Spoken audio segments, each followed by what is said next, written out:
Mgombea wa ugavana wa kaunti ya Bungoma Timothy Wanyonyi amejitokeza kama kiongozi mmoja tu kuonyesha huruma kwa jamii ya Kiislamu wakati wa Ramadhan kwa kusambaza vifurushi vya vyakula vya iftar kupitia mkurugenzi wake mkuu wa mawasiliano Bwana Robert Wanyonyi.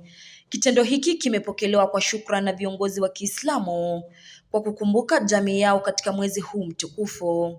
Leo ni siku ya furaha sana ambapo tumekumbukwa na mgombea wa kiti cha ugavana Bwana Tim Wanyonyi. Tunamwombea Mwenyezi Mungu aweze kumwezesha kuweza kufanikisha ndoto yake, kwa sababu ni yeye pekee ambaye amejali Waislamu na akaweza kuwahurumia katika wakati huu. Ninataka kutoa shukrani zangu za dhati kama mwenyekiti wa kiwanja hii, kwa sababu Tim ameweka ahadi ya kutujengea educational center ambayo ilikuwa dream yangu kubwa sana. Vipi Waislamu wataweza kupata mafunzo katika sehemu hii na vipi elimu itaweza kuongoza.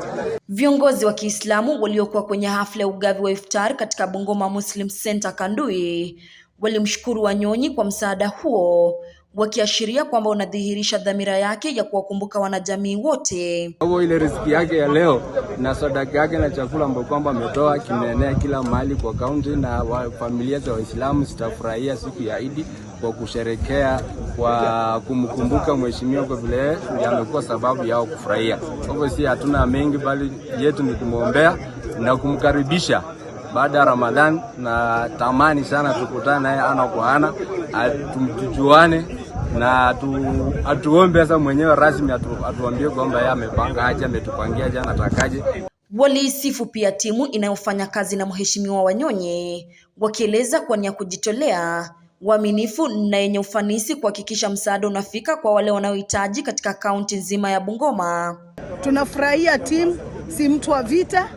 Nyote mko kwa team, tunawaombea, tunaona ni vijana mna shine.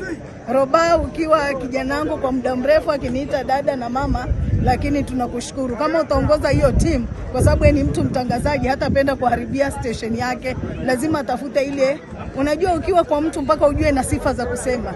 Kwa hivyo kwa team mwenyewe anajiuza.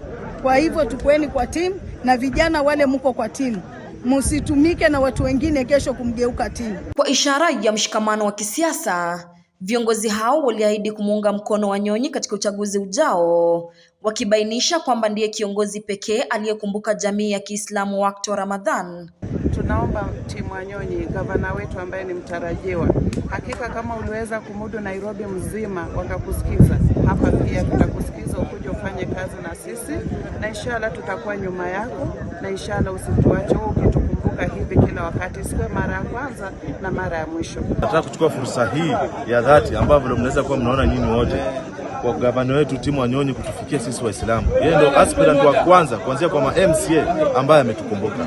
Na bwana Tim, nakuhakikishia tutasimama na wewe kwa kila hali, kwa shida na raha tutasimama na wewe. Wanawake wa Kiislamu pia walitumia fursa hiyo kuomba Wanyonyi awatembelee na kuunga mkono vyama vyao, wakitafuta uwezeshaji wa wanawake kupitia miradi ya kijamii. Mshukuru kweli mbunge wetu ametutambua Kandui Makali. Hata kwa uwanja alikuja akatupa hema mpaka iko na jina lake. Kwa hivyo timu naye akuja kwa chama chetu tunaita Khairat Muslim atutembelee. Tumekusanya vyama vyote, na ambaye hako kwa chama pia tutamuita aingie ndani, na ambaye hako kwa chama sisi tunatafuta ni kura, iwe ni mwandazimu, iwe ni nani, sote ni kitu kimoja. Wamama ni watu wa timu moja. Sasa tukisikia timu moja na jina ni timu, tuko ndani. Juhudi za mgombea huyo zilipokelewa kwa sifa za kuhimiza umoja, ukarimu na huruma, huku matumaini yakiwa kwamba kitendo hiki kitasababisha mshikamano mkubwa miongoni mwa wakazi wa dini zote katika kaunti ya Bungoma. Nikiripotia mtazamo wa Dira Runinga ya Tandao kutoka katika kaunti ya Bungoma, jina langu ni Florence Simiyu.